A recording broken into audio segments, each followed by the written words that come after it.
Okay, so today we're going to look at why your 3D portfolio isn't getting clients and what you can do about it. So, four areas: lack of quality, your positioning, your actual people that are seeing it, the quality of those leads that are actually seeing your portfolio.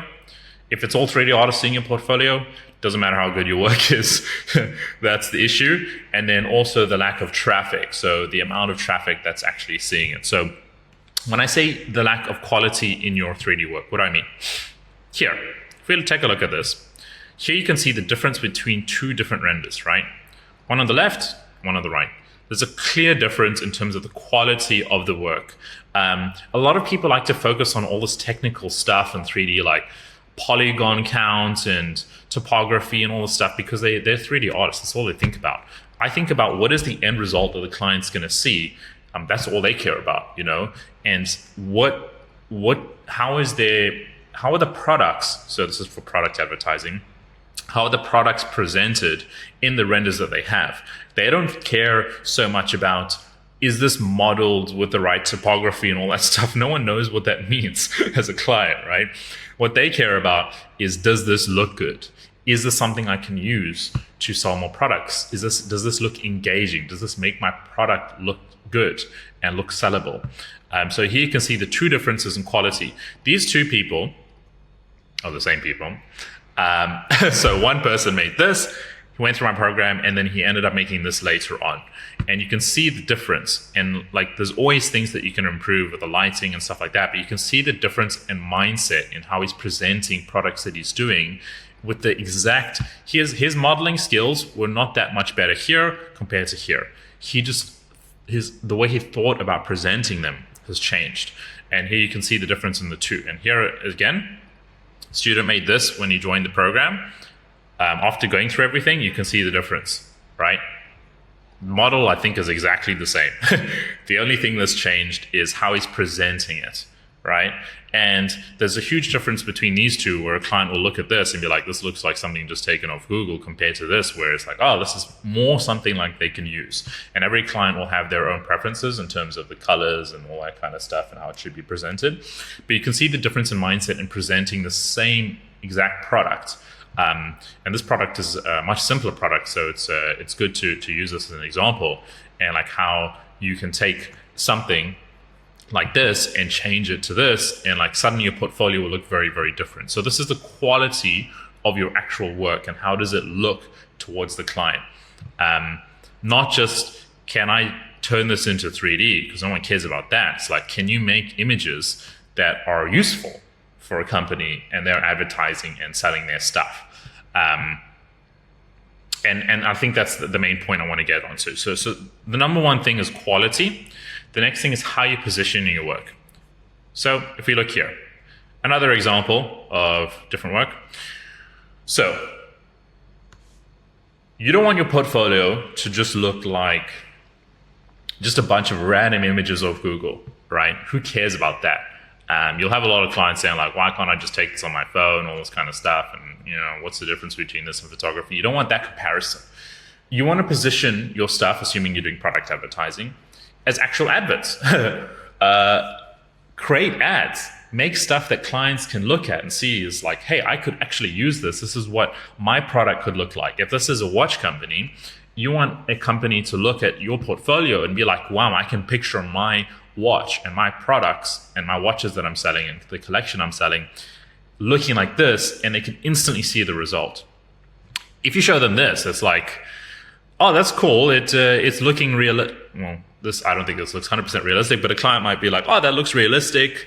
That looks good. But like, they have to now build this in their head on like where the text is going to go and how it's going to fit together. Make the complete thing. Your portfolio should look like a portfolio's advertisement. So that's one example. Down here is another thing. Again, student work. This is something that I made years back. As you can see, 2019. It's a long time ago, 6 years ago. And you can see the difference in the two between like an actual advert of headphones and just, you know, an image of a piece of headphones. And you can see the difference in the way they're presented. If you have a portfolio of this versus this stuff might be good enough for client work, depending on the client and the budget and all that stuff. This stuff might also be good for client work, depending on the client, the budget, and all that stuff, right? But the way these two are presented, if you looked at a portfolio of work that just looked like this, where it's just like random images of different things, a pen, a phone, and just random stuff, compared to this, where it's like, oh wow, this looks like legit work. This looks like work he's actually done for companies. It looks like actual advertising work that's been produced. It really extends the value, and like that's how you can now charge from $500 instead of charging $500. You're charging $5,000 just because of the perception of your work. Your work itself, your skill itself, your qualifications is exactly the same, but the way you're perceived is much higher, and that's how you can get away with charging like high prices and stuff like that for the exact same skills. And a lot of people will like get frustrated with this, right? Because a lot of people have been in 3D for like 3 years, 5 years, and someone will come along that's been learning 3D for 6 months, and they're getting like 6K projects, and like you're starting to feel like, wow, that like why is this guy better than me? Am I slacking? Am I behind? Or why is this guy? Why am I not getting paid what I'm worth? Why is this guy getting paid more than me? Why is he making more? It's just the perception of his work is different to yours, even if you're technically better at 3D. Tons of people that are better at me than 3D.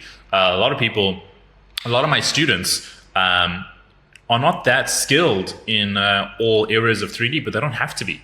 They just have to know how to deliver great work for clients, and that doesn't take a lot. So so that's where you need to change your mindset in terms of, instead of just trying to like be this 3D genius, create work that's presentable, create work that elevates the quality of your portfolio and the way your portfolio is presented.